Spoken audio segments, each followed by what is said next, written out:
Going back to the game at Stamford Bridge earlier in the season, that was one of your best performances, wasn't it? It was exceptional, certainly in the second half.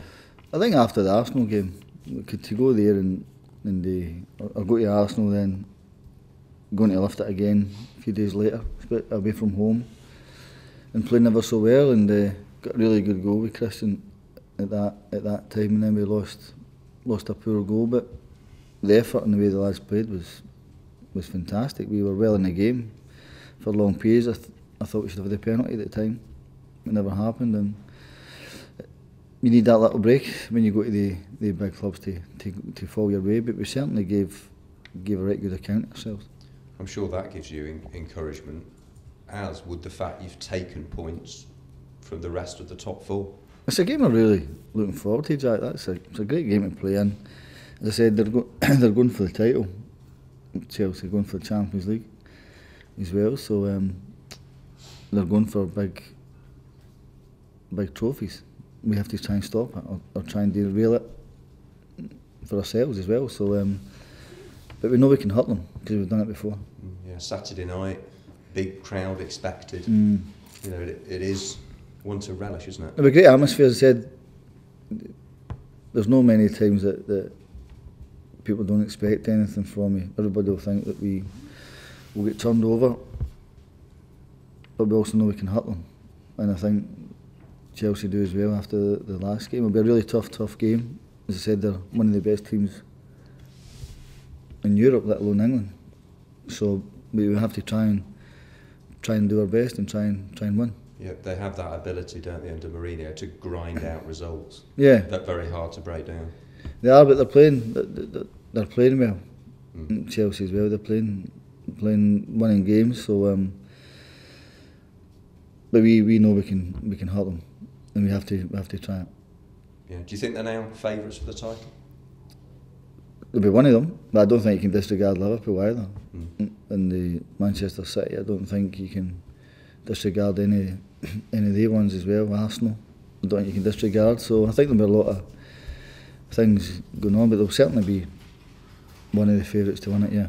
Spoke to Christian during the week, and the subject of the World Cup cropped up, but he was very focused on what's happening in the next 10 games with Villa, which that's what you want to hear, isn't it? That he's really thinking about that ahead of anything that might happen in the summer. I think he would do. I think to be fair, I think most players do that. I think Ron and Guzan as well. I think they'll do the same. What happens in the future is going to happen, but they'll. I think their main focus will be on their club level. There's been lots of talk about him and his goals, but how about Leandro Bacuna? I mean, 5. Yeah. For him, that's pretty impressive, isn't it? Yeah. His first season from obviously right back. Yeah. Yeah. He's done great, and you said first time in the league. So no, he's been a big bonus for us. Has he surprised you in a way with the way he's just stepped into his role at Villa and provided such a good goal attacking threat for you?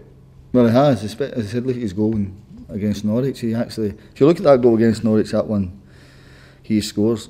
Him and Wyman virtually start parallel to each other, just near the 18-yard box. Wyman ends up passing it to, or Gabby ends up passing it to Andy, and Andy slips Bacuna in.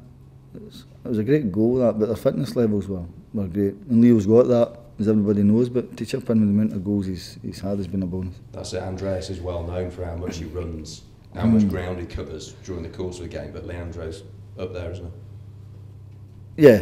Yeah, but Wyman, I've worked with Wyman longer than I have Leo. But Andy, I know exactly what he's like with that. Leo's definitely got it in him, as his goal proved.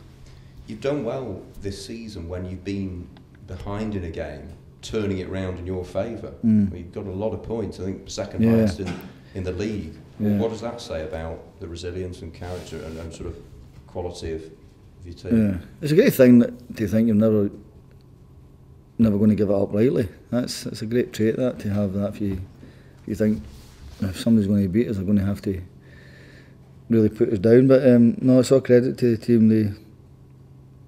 We know they're young at times, and maybe sometimes you think we've lost our way a bit, but they've been excellent to work with. They really have, and to have that desire and that hunger to see games through is a major bonus. Just finally, around about 2 years ago now, Villa played Chelsea, and it was the day after Stilian Petrov had been diagnosed with acute leukemia. It was a really sort of heartwarming reception he got from the fans that day. Saw him on Sunday.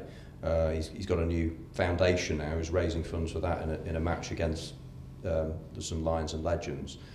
Can I just ask you, how impressed you are with the way Stilian's taken it in his stride, and now that he's helping others, who've been through what he's been through? I think it's been life changing, hasn't it? I played with him for I think 8-9 years. And I saw him when he first came over to Glasgow, really, and I've said before, it was well documented. It took him a bit of time to find his feet, but once he found his feet, he was fantastic for us. He comes down to England, does well for Aston Villa, and he has that dreadful illness and comes through that. That's been his biggest success.